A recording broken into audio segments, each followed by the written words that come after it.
Team of Utah runners signed up for one of the state's most iconic relay races, only for the race to get canceled weeks before the start line. Yeah, months later here, they're still chasing their money. So they decide to hand the baton over to Matt Gephardt. Matt? Mike Dini, turns out it's a marathon, not a sprint for some participants of the Ragnar Wasatch Back relay, especially when it comes to getting a refund. For 2 decades, groups of runners have taken on the Ragnar Wasatch Back relay, a grueling 200-ish mile overnight race from Logan to Heber. Wasatch Back's been such a big tradition in Utah.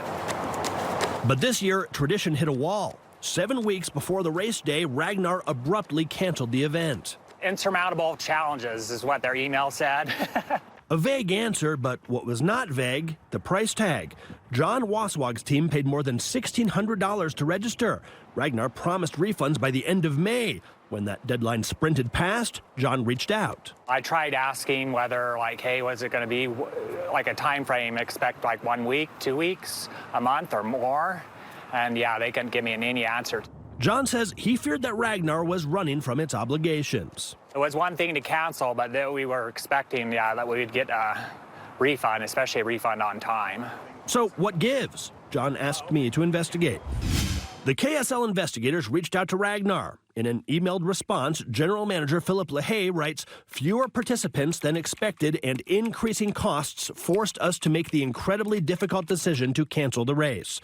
LaHaye says most runners chose to have their refund returned to the card used for payment, and those refunds were processed by the May 31st deadline. But for folks like John, who asked for a check, Ragnar dropped the baton. "We were unable to process all of the checks at the same time," LaHaye writes. We were expecting a refund, and we just haven't seen it. John says he wishes Ragnar had just told him that, but either way, good news now. He says he has since received his team's refund. Now, Ragnar is not out of business. They still have lots of other races, but as for the Wasatch Back, I'm told they currently do not have plans to bring it back. If you got a problem you can't solve, give me a shot at it. The number 385-707-6153, or you can email me, matt@ksl.com.